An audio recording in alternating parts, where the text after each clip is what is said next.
오늘 하나님께서 우리에게 주시는 말씀은 사도행전 4장 19절에서 20절입니다. 제가 대표로 봉독하겠습니다. 그때 베드로와 요한은 대답하였다. 하나님의 말씀을 듣는 것보다 당신들의 말을 듣는 것이 하나님 보시기에 옳은 일인가를 판단해 보십시오. 우리는 보고 들은 것을 말하지 않을 수 없습니다. 아멘. 오늘 하나님 말씀을 전해주실 목사님을 소개 올립니다. 위드 지저스 미니스트리에서 사역하고 계신 임동혁 목사님이십니다. 이 시간 날마다 예수님과 동행하는 증인으로 살라라는 제목으로 말씀 전해주실 때에 또 나오실 때 큰 박수로 환영해 주십시오.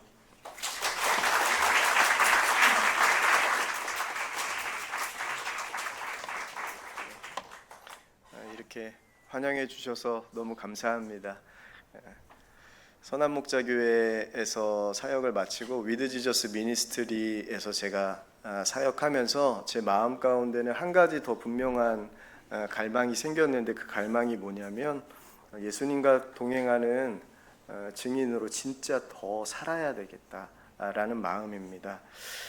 그래서 예수님과 동행하는 운동을 하는 곳이 위드 지저스 미니스트리이기 때문에 그것만 집중해서 사역하는 곳이기 때문에 더욱더 그런 것 같습니다.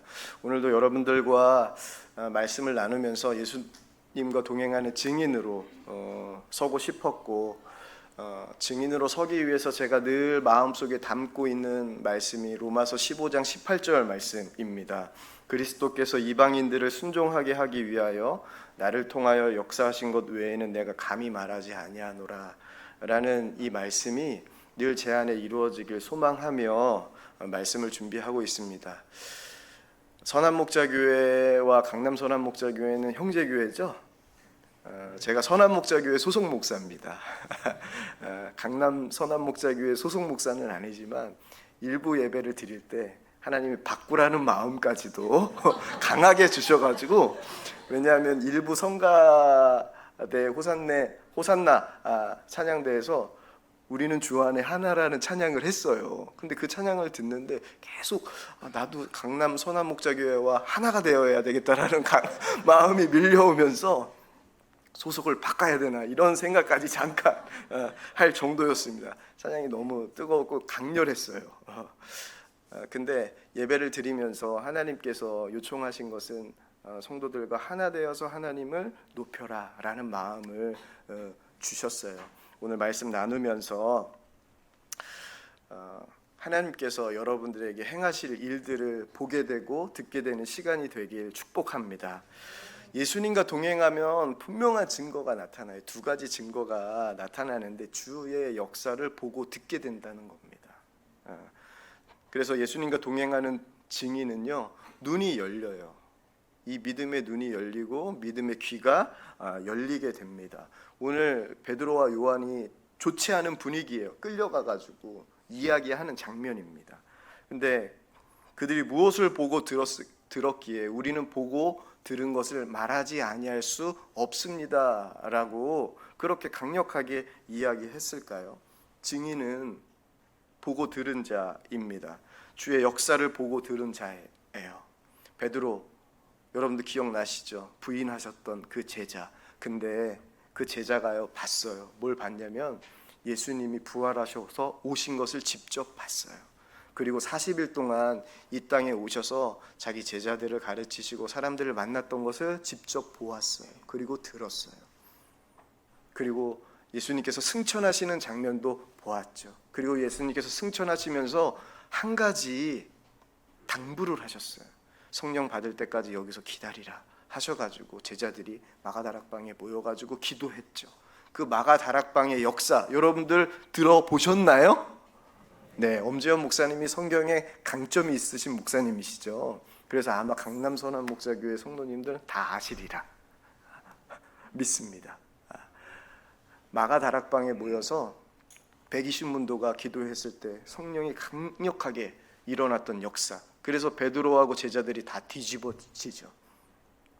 부인했던 제자들에게 예수님께서 찾아오셔서 다시 사랑으로 권면하시고 훈련시키셨더니 그들이 기도하며 성령 받고 완전히 딴 사람이 됐어요.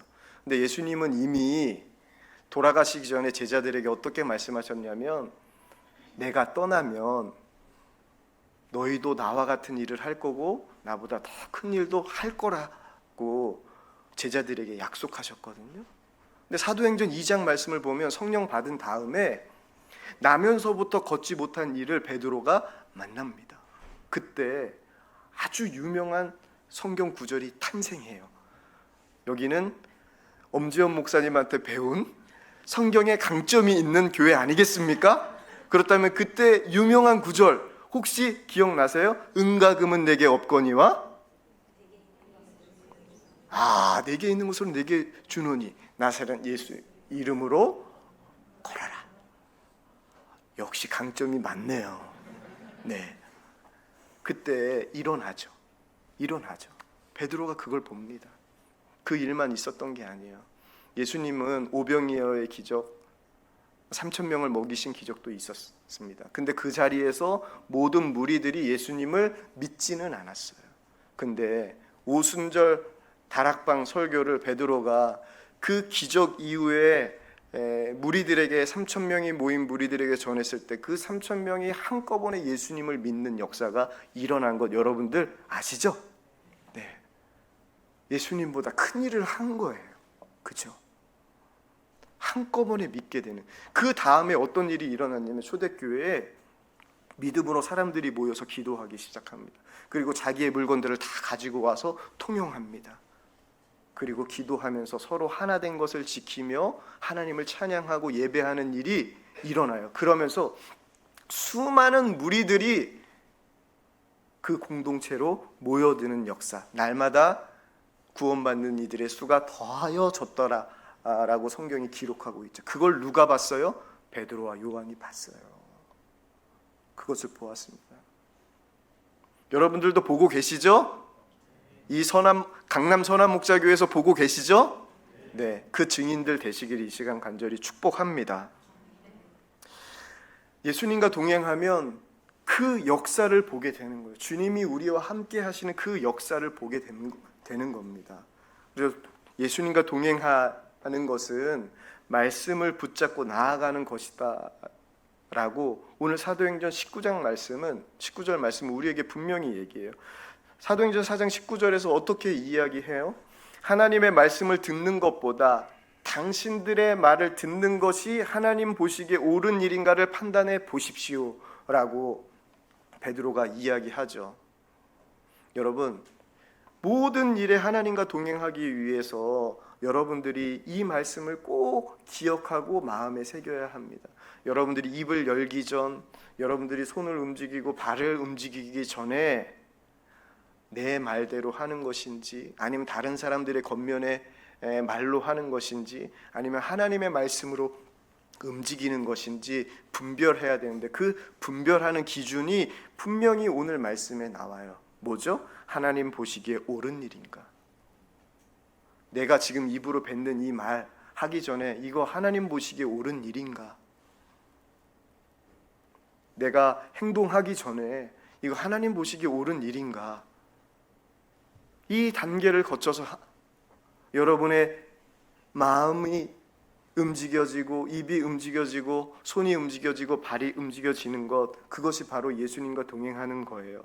여러분, 말씀이 이루어지는 것, 그것을 보는 게 주의 역사거든요. 제가 선한목자교회에 있으면서도 여러 번 성도들과 함께 믿음의 이야기를 나눴는데, 제가 선한목자교회에 부임하기 전에 마음에 한 가지 부담이 있었습니다. 그것은 암으로 투병하고 계신 어머니, 수술할 수 없을 정도의 악화된 상태의 어머니를 제가 모시고 살았습니다.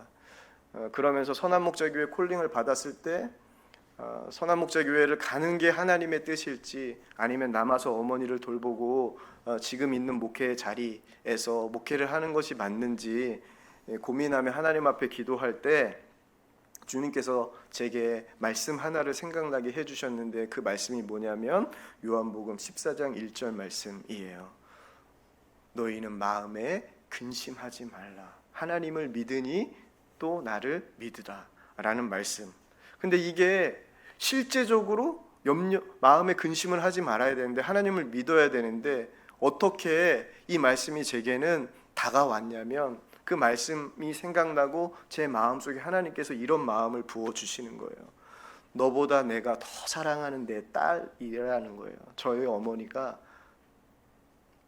하나님한테는 딸이잖아요. 더 사랑하는 내 딸이라는 거예요. 그러니까 걱정하지 말고 나를 믿으라는 거예요. 그래서 이 말씀을 통해서 저는 하나님께서 저희 어머니를 책임져 주신다는 그 말씀이 믿어졌고, 그래서 그 말씀에 의지해서 선한목자교회에 올 수 있었습니다. 그 사역하면서 하나님은 정말 신실하게 저희 어머니를 혼자 사실 수 있도록 건강을 돌봐주셨어요. 그리고 2020년도에는 암이 보이지 않는다는 판정을 처음으로 받습니다. 그리고 2022년 지난 6월 발병 14년 만에 병원 오지 않아도 된다라는 완치 판정을 받았습니다. 할렐루야. 네. 특별한 은혜를 받았어요. 하나님의 말씀을 의지해서 지금까지 목회하며 왔을 때 하나님께서는 저를 통하여서 말씀이 이루어지는 것을 분명하게 보게 하셨어요. 언제든지 암은 다시 발병할 수 있겠죠. 하지만 저희 가정에는 어머니가 겪은 암과의 전쟁을 통해서 정말 중요한 승리의 비결을 깨닫게 되었는데, 주의 말씀이면 충분하다는 거예요. 주의 말씀. 생사하복이 누구 손에 달려 있는 거예요? 바로 말씀에 주의 손에 달려 있다고 기록되어져 있잖아요. 말씀이면 충분하다는 믿음의 눈을 뜬 것이 어머니의 병이 치료된 것보다 더 큰 복이다라는 사실을 제가 깨닫게 되었습니다. 그래서 예수님과 동행하면요, 주의 은혜가 보여요. 주의 은혜. 하나님은요, 우리를 향한 하나님의 사랑은요, 단 한 번도 멈춘 적이 없다는 거예요. 암을 주신 거는 은혜가 아닌 것 같잖아요. 그죠? 근데 하나님은요, 우리에게 주어진 고난 가운데서도요, 은혜를 멈춘 적이 없다는 것을 제가 예수님과 동행하면서 그 믿음의 눈이 열리게 되었어요. 시편 145편 17절 말씀입니다. 여호와께서는 그 모든 행위에 의로우시며 그 모든 일에 은혜로우시다. 여러분, 이게 믿어지세요? 네. 근데 잘 안 믿어져요. 모든 일에 은혜로우시대는데 은혜롭지 않을 때가 있어요? 정말 있어요? 정말 있죠. 그때가 언제냐면 고통이 찾아올 때예요. 우리 삶에 문제가 찾아올 때 하나님의 은혜는 멈춘 것 같아요. 40살에 정말 젊은 나이죠. 장로교 교단에서 가장 큰 교회 담임 목사로 부임하셨던 한 목사님, 탱크 목사로 유명하셨던 홍민기 목사님 이야기입니다. 그분이 몇 년 전에 책 한 권을 썼는데 더 이상 내려갈 곳이 없었다라는 책이에요. 제일 큰 교회 담임 목사직을 내려놓고 하나님과 씨름하면서 쓰셨던 책인데, 그 책의 핵심 말씀이 어떤 말씀이냐면 시편 23편이에요. 성경 말씀에 강점이 있는 우리 강남 선한목자교회 성도 여러분, 시편 23편 1절 말씀 시작. 여호와는 나의 목자시니 내게 부족함이 없으리로다. 아멘이죠. 2절, 3절, 4절, 5절, 6절 외우지 않게 합니다. 제가 친절한 목사예요. 사역을 내려놓고 큰 교회 담임 목사들이 문제가 있어서 교회를 사역하게 될 때 갈 수 있는 곳은 단 한 곳입니다. 그곳이 어디냐면 기도원이에요. 엄지현 목사님 가지 못하도록 잘 보호하시길 바랍니다. 네. 기도원이야. 기도원에서 기도하는데 정말 억울한 심정이 드는 거예요. 교회에 내려놓은 게. 그러면서 하나님께서 목사님께 물으시대요. 힘드냐? 억울하냐? 아깝냐? 너 나 따르는 것 아니었냐? 이 음성이 들리더라고요. 근데 그 말씀도 듣기 싫은 거예요. 그래서 그 음성이 들리면 기도원에 나와서 집에 오고 기도도 안 되고. 근데 하나님께서 갑자기 뜬금없이 기도하는데, 너 잘하는 거 하라 하면서 선교지 다니면서 나만 믿고 위로하라는 거예요. 그때 홍 목사님의 고백입니다. 그 음성을 듣고 위로는 내가 받아야 하는데 나에게 돌아다니며 위로하라고 하셨다. 사실 뭔지 모르고 집으로 내려왔다. 그러나 서서히 기도가 살아나기 시작했고 주와 동행함이 깊어지고 기뻐지기 시작했다. 기도가 이어질 때마다 나에게 주시는 분명한 하나님의 메시지가 있었다. 그리고 그것을 입술로 고백하게 하셨다. 그 고백이 뭐냐면 여호와는 나의 목자시니 내게 부족함이 없으리로다. 더 이상 내려갈 곳 없었던 그 목사님에게 하나님은 시편 23편의 진짜 증인으로 세우시기 위해서 그 시간을 허락하셨어요. 그래서 믿음으로 지금은 그 은혜를 고백하며 새로운 사역의 길을 잘 펼치고 계십니다. 그러면서 이런 얘기를 하는 거예요. 나도 가르쳤다는 거예요. 어떤 걸 가르쳤냐? 고난이 복이다라는 것을 가르쳤다는 거예요. 그럴 때마다 자기는 이렇게 얘기했다는 거예요. 함부로 그런 소리 하지 말라고. 남의 고통이 얼마나 큰지 아냐고. 고난이 축복이라는 말 함부로 하면 안 된다고 그랬는데 그 목사님이 자기가 정말 내려갈 곳 없을 때 하나님께서 찾아와 주셔서 여호와는 나의 목자시니 내게 부족함이 없습니다 라는 것을 믿음으로 고백하고 그게 자신 안에서 실제로 이루어지는 순간 정말 고난이 축복이었다라고 그 책을 통해서 고백하더라고요. 그러면서 하나님께서 한 번도 상황은 나아지게 하시지 않으시면서 이렇게 이야기하시더래요. 상황 보지 말고 나만 봐라. 그러면서 앞으로 어떻게 인도될지를 모르지만 그 목사님이 고백하며 나아가는 그 고백은 뭐예요? 여호와는 나의 목자시니 내게 부족함이 없으리로다. 4년이라는 고통의 시간에도 하나님의 은혜는 멈추지 않았을 뿐만이 아니라 자신을 부족함 없게 하시는 하나님이셨다라고 그분이 그 책을 통해서 고백하시더라고요. 저는 불신자 가정에서 태어났습니다. 그래서 제 평생 예수님을 믿고 난 다음에 소원은 아버지가 여기 있는 거예요. 어디 있는 거예요? 여기 있는 거. 우리 사랑하는 우리 학생들 엄마 아빠가 여기 있나요? 아유, 있는 거죠. 여러분의 엄마 아빠가 여기 있는 것처럼 목사님도 엄마 아빠가 여기 있는 게 소원이었어요. 근데 하나님의 특별한 은혜로 아버지가 구원받고 돌아가셨습니다. 근데 저에게는 늘 한 가지 아쉬운 게 있었어요. 믿음의 유산이 없었다는 거. 믿음의 유산이 없다는 게 저에게는 좀 마음의 답답함이었습니다. 근데 함께 선한목자교회에서 사역하는 목사님 아버지 장례식에 제가 참석했어요. 그 목사님의 아버지는 사고로 추락하셔서 20년 동안 식물인간 상태로 지내시다가 돌아가셨어요. 그리고 그 고인의 발인 예배에서 담당 목사님이 그분에 대해서 이야기하는 믿음의 유산, 그리고 함께 사역했던 그 목사님이 가족 대표로 나오셔서 그 예배 때 인사하는 것을 듣고 제가 너무 감동이 되고 약간 부러운 마음도 들더라고요. 그렇게 예배를 다 드리고 버스를 타고 돌아가는데 주님께서 저에게 이렇게 말씀하시는 거예요. 동요가 너희 아버지가 너에게 남긴 믿음의 유산은 정말 없는 것 같니? 라는 이 질문이었어요. 질문. 그러면서 너 아버지 때문에 얼마나 힘들었니? 그 믿음을 지키려고, 신학교 가려고, 주의 종 되려고, 그리고 얼마나 많이 참았니? 인내. 네가 얼마나 아버지 때문에 인내했니? 그리고 너가 끝까지 붙잡은 말씀, 주 예수를 믿으라. 그리하면 너와 내 집이 구원을 얻으리라. 이 말씀 붙잡고 얼마나 기도했니? 고난 속에서도 나를 놓치지 않고 끝까지 바라봤지 않니? 라고 말씀해 주시더라고요.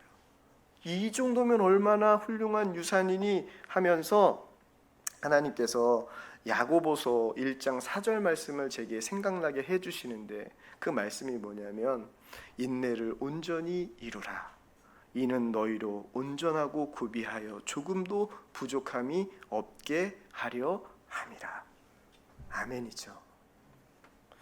하나님께서 저는 그 사건을 통하여서 하나님의 이 마음이 제 마음속에 부어지니까 너무 감격이 돼서 돌아오는 버스 안에서 얼마나 울었는지 몰라요.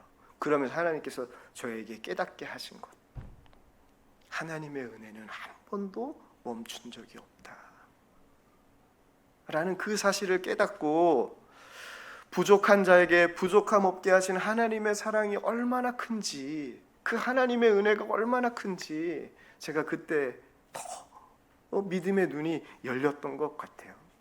지금 고통과 아픔 가운데 계신 분들, 실패와 좌절로 벼랑 끝에 서 계신 분들 기억하십시오. 지금이야말로 하나님의 은혜를 만날 수 있는 가장 좋은 때라는 거예요. 주님과 동행하는 기쁨을 누릴 수 있는 가장 좋은 때가 바로 고난의 때라는 거예요. 이게 믿어지잖아요. 이 고난의 때가 정말 축복이고 하나님의 은혜라는 게 믿어지면, 그 은혜가 한 번도 멈춘 적이 없다라는 사실이 내 눈 가운데 마음으로 믿어지면 모든 두려움이 사라집니다. 그리고 어떤 고난도 두렵지가 않아요. 그게 예수님과 동행하는 복이에요. 그래서 시편 23편에서 다윗이 이렇게 기록해요. 내가 사망의 음침한 골짜기를 다닐지라도 해를 두려워하지 않을 것은 주께서 나와 함께 하심이라. 주의 지팡이와 막대기가 나를 안위하시나이다. 사망의 음침한 골짜기 어디입니까? 여러분들이 감이 잘 안 올 것 같아서, 그냥 사망의 음침한 골짜기라고 하니까 약간 추상적일 것 같아서 다윗이 27편에 구체적으로 사망의 음침한 곳이 어디인지 써놨어요. 3절 말씀에 이렇게 써 있어요. 군대가 나를 대적하여 진치려고, 다윗을 붙잡으려고 군대가 진친 거예요. 그 상황이 사망의 음침한 골짜기. 전쟁이 일어나서 다윗을 치려고 하는 거예요. 그게 사망의 음침한 골짜기. 죽음의 위험 앞에 놓여져 있는 순간이죠. 근데도 다윗이 어떻게 고백하냐면 27편 3절에서 군대가 나를 대적하여 진칠지라도 내 마음이 두렵지 않습니다.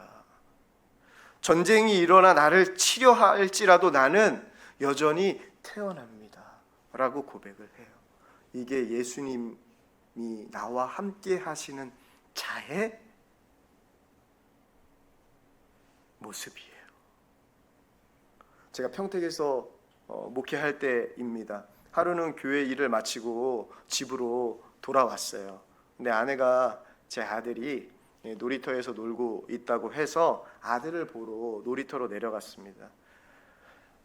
지금은 많이 컸는데 그때는 7살이었어요. 저희 아이가 유치원을 다니고 있을 때였는데, 내려가 보니까 저기 구석에 쭈그리고 시무룩한 표정으로 저희 아이가 있는 거예요. 왜 그런가 봤더니 자기가 축구공을 가지고 내려갔는데, 재밌게 놀려고 내려갔는데 형들이 축구공을 빼앗아 가지고 재밌게 노는 거예요. 자기가 재밌게 놀아야 돼. 형들이 근데 자기는 힘이 없으니까 저기 쭈그리고 앉아 있는 거예요. 근데 제가 내려가는데 갑자기 이상한 장면을 봤어요. 갑자기 얘가 형들 사이로 돌진하더니 공을 빼앗아 갖고 오는 거예요. 그러니까 이 형들이 얼마나 빡칩니까, 여러분? 기가 차죠. 그러면서 이 한마디를 했을 것 같아요. 미친 거 아니야? 그죠, 여러분? 그래서 저희 아이를 잡으려고 오는데 그때 저희 아들이 한마디를 외쳤습니다. 뭐라고 했을까요? 역시 강점이 있네요. 아빠라고 외쳤어요. 그랬더니 거기에 있었던 형들이 아빠에게 주목이 되는 거죠. 그래서 유유히 사라지더라고요. 제 얼굴이 좀 더럽게 생겼습니다. 그랬는지 아이들이 다행히 덤볐으면 무서웠을 텐데 안 덤비고 하나님의 은혜로 가더라고요. 그래서 저도 아빠를 불렀을 때 한마디 했죠. 뭐라고요? 아들 이라고 부르니까 그 일이 다 정리가 되었습니다.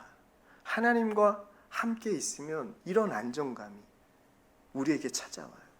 저희 아들에게 아빠만 봐도 안정감이 누려지는 거예요. 평안함이 누려지는 거예요. 두렵지가 않은 거예요. 형들에게 달려갈 수 있는 거예요. 저를 봐도.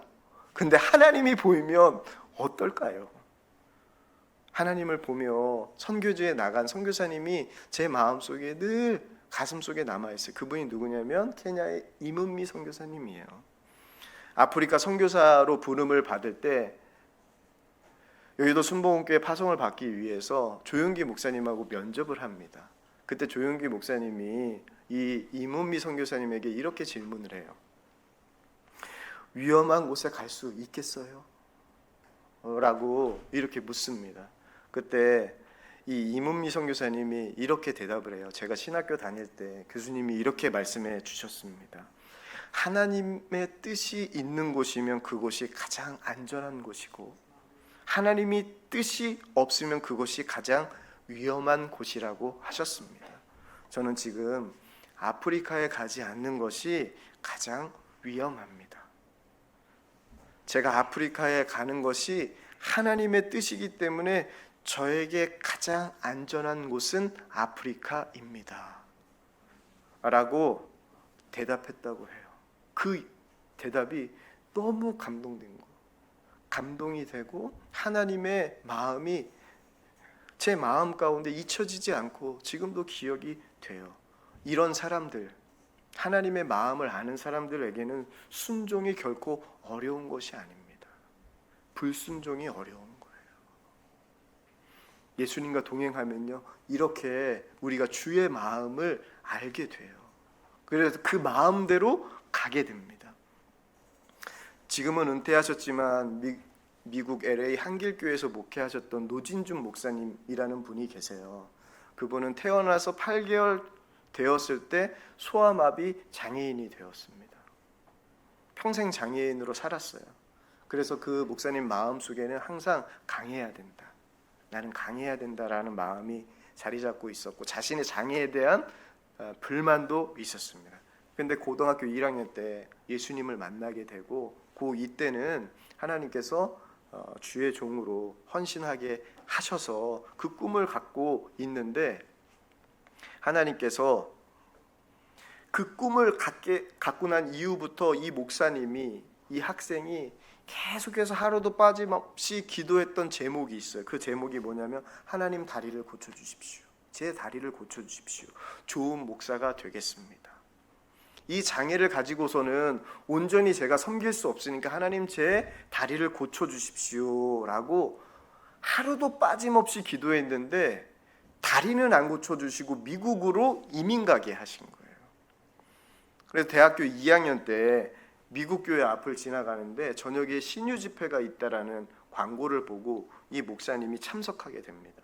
그래서 신유 집회에서 목사님의 기도라도 한번 받으면 좋겠다라고 생각하고 기도를 받는데 이 교회 목사님이 너무 간절하게 이 청년을 위해서 기도하는 것을 보고 이 목사님이 감동을 받아요. 기도만 받고 나오려고 했는데 예배에 참석합니다. 끝까지 참석했는데 그때 그분의 인생이 바뀌어졌다라고 그분이 간증을 하시더라고요.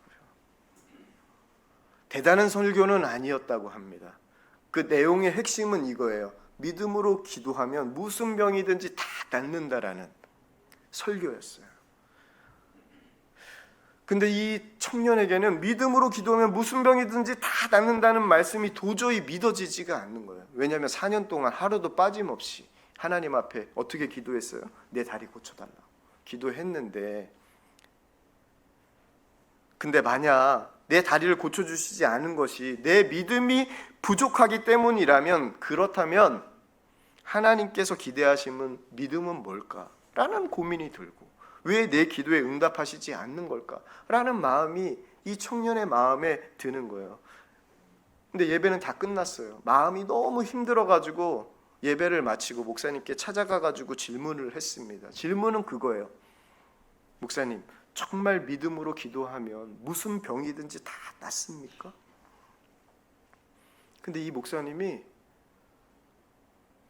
제목 그대로 믿음으로 기도하면 무슨 병이든지 다 낫습니다 라고 이야기해 주는 거예요.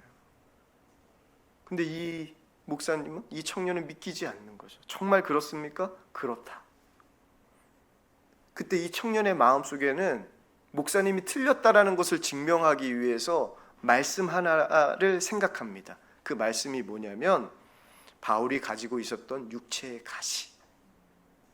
질병을 고쳐달라고 바울이 기도했는데 하나님은 고쳐주시지 않으셨죠.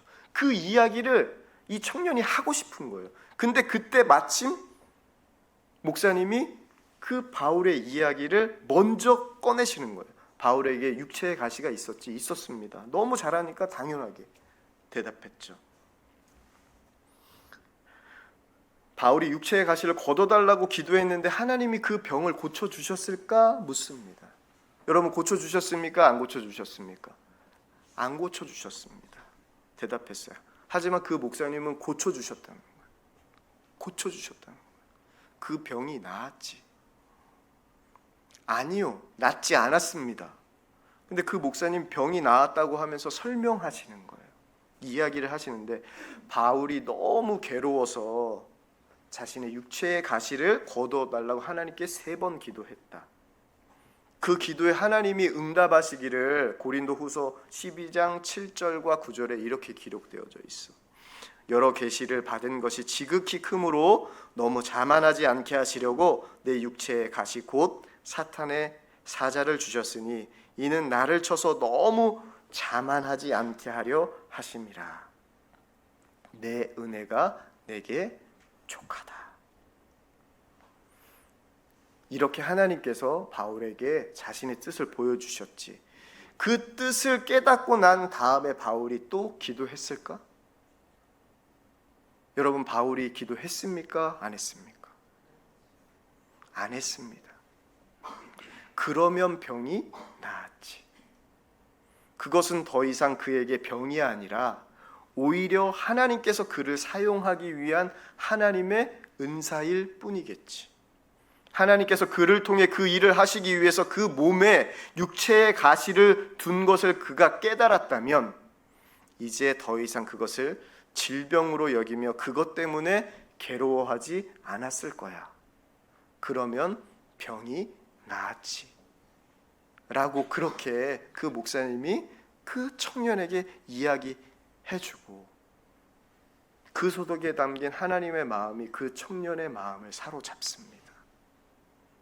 그리고 그날 그 청년이 하나님 앞에서 이렇게 고백해요. 그날 제 병이 나았습니다. 그러면서 그 목사님이 자신의 간증을 이렇게 고백하더라고요. 소아마비가 저에게만큼은 더 이상 장애가 아닙니다. 일상 속 제약은 있으나 인생의 장애는 되지 못합니다. 이미 지금의 나를 통해서 사람들을 세우시는 일을 해나가시는 하나님의 선하심과 능력을 믿고 있기 때문입니다. 저는 다 보지 못하는 긴 시간 속에서 제 인생을 시작하셨고 이끄시고 인도하시는 하나님의 선하신 주권을 믿고 신뢰합니다.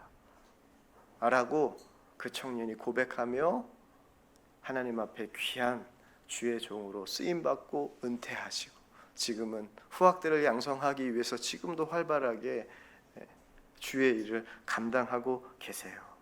여러분, 하나님의 마음이 부어지면 우리 삶의 고난이 나에게 복이 된다라는 것을, 그게 하나님의 계획이고 영광이 된다라는 것을 깨닫고 그 깨달은 것을 많은 사람들에게 이 목사님처럼 전하고 알리게 됩니다. 그래서 예수님과 동행하면요, 주의 역사가 나에게 임하면 보고 들은 것을 말하지 않을 수가 없어요. 그래서 주의 복음이 흘러가고 있습니다. 2000년에 있었던 그 복음이요, 지금까지 이어지는 이유는 단 하나, 주의 역사가 지금까지 계속되고 있기 때문에 그렇습니다. 그 주의 역사를 누리는 귀한 증인들로 우리 강남 선한목자교회 모든 성도님들이 서시길 축복합니다. 우리 특별히 다음 세대 중등부, 고등부, 청소년들 더 아름답게 서시길 축복합니다. 2018년 10월달 동부고치소에서 제가 남자 재소자들에게 말씀을 전해야 했습니다. 근데 말씀 전하기 위해서 준비하는데 주님께서 자꾸 저에게 이상한 마음을 부어주세요. 기뻐하라는 거예요. 기뻐하라. 네, 주님 기뻐하야죠. 그런데 말씀의 주제를 기뻐하라로 정하라는 거예요. 근데 제가 생각해 보니까 주님, 제소자들이 기뻐할 일이 있어야지 기뻐하죠. 이게 제 마음이었습니다. 그런데 주님은 너무나 분명하게 빌립보서 4장 4절 말씀을 제 마음속에 부어주시는 거예요. 빌립보서 4장 4절 말씀이 이렇습니다. 주 안에서 항상 기뻐하라. 내가 다시 말하노니 기뻐하라. 제가 잘 못 들을까 봐 다시 말하노니 기뻐하라. 제가 기뻐하라 한 번만 나왔으면 안 하려고 했는데 2번 나와가지고 그 말씀에 순종하게 되었어요. 말씀을 준비하면서 주님은 기쁨이 어디서 오는 것인지 제 안에 다시금 확신시켜 주셨습니다. 그날 제가 동부구치소에 가가지고 남자 재소자들에게 처음부터 이렇게 말씀을 전했어요. 여러분, 고난 속에 기뻐할 수 있을까요? 오늘 말씀이 빌립보서인데 이 빌립보서를 쓴 사람이 바울입니다. 이 바울이 이 빌립보서를 쓸 때 여러분과 같이 감옥에 있었습니다. 그런데 감옥에서 쓴 말이 뭐예요? 오늘 여러분들이 읽은 말이에요. 주 안에서 항상 기뻐하라. 내가 다시 말하노니 기뻐하라. 이렇게 이야기합니다. 여러분, 감옥에 있어도 여러분 기뻐할 수 있습니다. 그 길이 예수 그리스도입니다. 여러분이 예수님을 믿고 여러분 안에 예수님이 거하면 여러분에게 영원한 기쁨, 누구에게도 빼앗기지 않는 그 영원한 기쁨이 여러분들에게 찾아옵니다. 라는 복음을 전하고 그분들에게 영접할 수 있는 기회를 드렸을 때 하나님께서 영접하는 역사들을 보여주셨어요. 항상 기뻐하라. 항상 기뻐하는 길 여러분 어디에 있습니까? 날마다 예수님과 동행하는 곳에 있어요. 여러분, 항상 기뻐하라 명령이 아닙니다. 범사에 감사하라 명령이 아니에요. 반드시 하나님께서 이루시겠다라는 사랑의 강력한 표현이 항상 기뻐하라, 범사에 감사하라 입니다. 예수님과 동행하면 우리의 삶이 이렇게 기뻐지고 감사가 넘치게 돼요. 왜? 은혜가 보이기 때문에 그렇습니다. 그래서 예수님과 동행하는 그 길 우리 친구들 하고 싶지 않나요? 예수님과 동행하고 싶지 않나요? 요즘 세대들은 강요를 제일 싫어한답니다. 근데 얘들아, 목사님이 금요일과 토요일 내동교회 중고등부 수련회에서 말씀을 전하고 왔어. 그리고 어젯밤 12시에 왔어 집에. 그리고 너희들을 생각했어. 근데 너희들에게 꼭 해주고 싶은 말, 인생에서 가장 중요한 말, 예수님을 붙드세요. 이 말을 꼭 해주고 싶은 거야. 너희들에게 어느 순간이든 너희들이 예수님을 생각하고 예수님을 붙들면 너희들을 통하여서도 주님의 역사가 일어나. 언제 일어날까? 금방 일어나. 진짜야. 믿음의 역사는 여러분 들어봤죠? 한 방 들어봤어요? 믿음의 역사는요 한 번에 일어나기도 해. 여러분들이 믿는 순간 일어나기도 해. 그래서 오늘 우리 청소년들 사랑하는 마음이 커요. 여기 어른들보다 너희들이 보여 사실. 왜냐하면 목사님 아이도 2명이 있는데 고2하고 중2야. 그러니까 너희들만 사실 보이는데 어른들이 소외당할까 봐.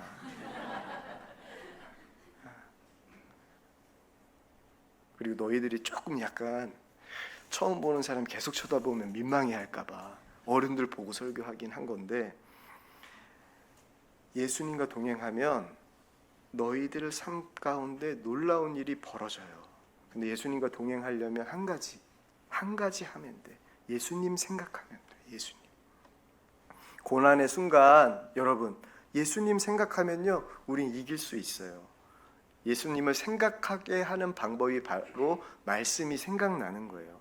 말씀이 생각나고 그 말씀이 나에게 이루어질 것이 믿어지면요, 우리는 고난을 이길 수 있습니다. 고난을 피하기도 하지만 뚫고 넘어가기도 합니다. 돌파하기도 합니다. 넘어가기도 합니다.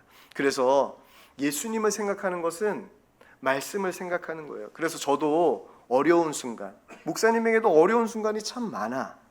그래서 어려운 순간마다 말씀을 기억해. 그 말씀이 뭐냐면 고린도전서 1장 8절 말씀이야. 주께서 너희를 우리 주 예수 그리스도의 날에 책망할 것이 없는 자로 끝까지 견고하게 하시리라. 이 말씀을 이렇게 목사님은 바꿔. 주께서 나를 우리 주 예수 그리스도의 날에 책망할 것이 없는 자로 끝까지 견고하게 하시리라. 이 말씀을 붙잡아 하나님께서 나를 끝까지 견고하게 하시지. 이 믿음으로 나아가. 그러면서 하나님께서 항상 함께 하시겠다는 그 약속의 말씀을 붙잡고, 아까 전에 홍민기 목사님이 고백했던 그 고백 알아? 시편 23편 1절인데 여호와는 나의 목자시니 내게 부족함이 없으리로다. 이 말씀을 계속 되뇌이고 이 말씀을 믿고 나아가. 그러면 하나님께서 부족함 없게 하시고 두려움 없게 하시고 나는 죽고 예수로 사는 그 놀라운 일을 내 삶에서 펼쳐지는 것을 보게 하죠. 그 일이 너희들에게 일어날 거야. 그것만 믿으면 돼. 우리 아이들이 일어날 수 있도록 우리 강남 선한목자교회 모든 성도님들이 본을 보여주시길 축복합니다. 네, 아이들은 부모를 보고 교사를 보고 여러분들을 보고 믿음이 자라나요. 2019년도에 목사님이 안식월이라는 것을 갔어요. 안식월을 갔다 왔습니다. 그때 하나님의 특별한 은혜로 유럽을 다닐 수 있는 기회를 받았는데 유럽을 가니까 많이 걸어야 되더라고. 그때가 지금 이맘때였어. 목사님이 7월 말에서 8월 중순 이때까지 갔다 왔는데 한참 더울 때야. 근데 그때 목사님 딸이 4학년이었거든. 4학년. 근데 이 딸이, 너무 사랑하는 딸이 아빠 힘들어요. 걷기 힘들어요. 그러면서 한 가지를 요청하더라고요. 업어주세요. 가는 곳곳마다 이 녀석이 외치기 시작합니다. 아빠, 업어주세요. 얘들아, 어떻게 해야 되니? 네. 목사님이 그래도 마음이 넓어. 힘은 없는데 마음은 넓어. 여러분, 너무 곱게 키운다고 생각하실 수도 있지 모르겠지만 그때마다 업었습니다. 네덜란드에서 업어, 벨기에에서 업어, 이탈리아에서 업어, 파리에서 업었습니다. 왜 업었냐면 저희 딸이 한 가지를 분명히 알고 있기 때문에 그래요. 어디서 도움을 받아야 될지 알더라고. 엄마가 아니야. 아빠더라고. 아빠를 찾아. 제가 엄마에게 질투가 많습니다. 아빠를 찾더라고요. 그래서 제가 업었습니다. 어떤 마음으로 업었냐면 딸아이가 평생 이 시간을 기억해 줬으면 좋겠는 거예요. 아빠가 업었던 그 시간. 그러면서 제가 딸에게 이야기합니다. 서은아, 아빠가 너를 도와줄 수 있는 거 참 좋지. 아빠도 너를 항상 도와주고 싶어. 근데 아빠는 너를 항상 도와줄 수가 없다? 네가 학교 가서 일이 벌어졌을 때 아빠는 학교 가서 너를 도와줄 수가 없어. 학교 가는 길에 네가 어려운 순간을 만났을 때 아빠는 도와줄 수가 없어. 그리고 아빠는 언젠가는 죽어. 일찍 죽을 수도 있어. 그러면 아빠는 너를 못 도와줘. 근데 네가 어디를 가든지 어디에 있든지 언제든지 도와주실 수 있는 분이 있어. 그분이 너의 아버지 하나님이야. 예수님이야. 네가 어려웠을 때 아빠를 불렀지. 그래서 네가 어려운 순간마다 하나만 하면 돼. 아빠를 부르면 돼. 아빠. 그러면 하나님이 너를 업어주실 거야. 아빠는 업어줄 수 없는 상황에서 하나님은 업어주실 거야. 제가 그 바람으로 우리 딸이 하나님의 은혜로 사는 아이가 되었으면 하는 심정으로 업어주었습니다. 잘했죠? 네, 얘들아 잘했죠? 이제 너희들이 할 일이 있어. 여기 아빠가 있나요? 아빠를 부르세요. 그럼 아빠가 지금 이 설교를 들었으니까 뭐 할 거야? 업어줄 거야. 근데 딸들만 업어줄까? 아니야. 아들, 사랑하는 아들들 아빠를 부르세요. 아빠를 부르세요. 그럼 아빠가 업어줄 거. 그렇죠, 아빠들? 네. 여러분, 아빠들이 계속 기억할 수 있도록 여러분들이 계속 업어달라고 해야 돼. 근데 좀 쑥스럽죠? 업어달라는 표현 말고 다른 표현 안아주세요. 더 쑥스러운가요? 업어달라고 아빠의 이름을 부르세요. 예수님을 생각하는 가장 좋은 방법이 있어요. 누구든지 주의 이름을 부르는 자는 구원을 얻으리라. 말씀에 기록되어져 있죠. 예수님을 생각하고 믿음의 주여 온전케 하시는 이인 예수를 바라보는 것은요, 예수님의 이름을 부르는 거예요. 그냥 어려운 일이 생겼어. 정말 짜증나. 그런 일이 생겼어. 뭐 하면 돼요? 예수님의 이름을 부르는 거예요. 예수님 부르는 거예요. 한번 해볼까? 시작. 예수님. 짜증나면 예수님. 기쁘면 그때도 예수님. 힘든 일이 있을 때 예수님 부르는 거예요. 예수님을 부르면요, 예수님은 나의 목자시지, 나에게 부족함이 없지 라는 마음이 우리에게 찾아옵니다. 여러분, 너무 쉽잖아요. 주의 이름을 부르고 주님을 생각하세요. 주님이 여러분들을 정말 사랑하신다는 사실, 그 사실 한 가지만 놓치지 않는다면 예수님과 동행하는 증인으로 살아갈 수 있어요. 그 일이 날마다 여러분들에게 계속되어 주의 역사가 우리 강남 선한목자교회 안에 자녀들로부터 풍성해지길 축복합니다. 그리고 우리 부모님에게도 주님의 역사를 누리는 동행하는 이야기들이 수없이 일어나 강남 선한목자교회에 정말 믿음의 사람들이 날로 더해지는 역사, 그 부흥이 있길 이 시간 간절히 축복합니다. 하나님, 우리가 날마다 믿음 안에 거하길 소망합니다. 예수님 안에 거하길 소망합니다. 예수님과 동행하며 하나님께서 나를 위해서 한 번도 멈추지 않는 그 은혜 속에 살길 소망합니다. 그 은혜를 볼 수 있는 그 믿음의 눈을 우리에게 열어주시고 주의 말씀을 들을 수 있는 귀를 허락하여 주셔서 하나님의 말씀이 이루어질 것을 믿고 그대로 순종할 때 가나 혼인잔치의 기적의 역사가 우리 사랑하는 강남 선한목자교회 자녀들 가운데, 또한 부모 가운데, 이 교회 모든 성도들 가운데 나타날 수 있도록 주여 역사하여 주시옵소서. 그렇게 주의 역사 가운데 날마다 믿음의 수가 더해지는 그 하나님의 부흥이 이 교회 안에 임할 수 있도록, 이 가정 안에 임할 수 있도록 주여 역사하여 주시옵소서. 이 모든 말씀 살아계신 예수 그리스도의 이름으로 간절히 기도합니다. 아멘.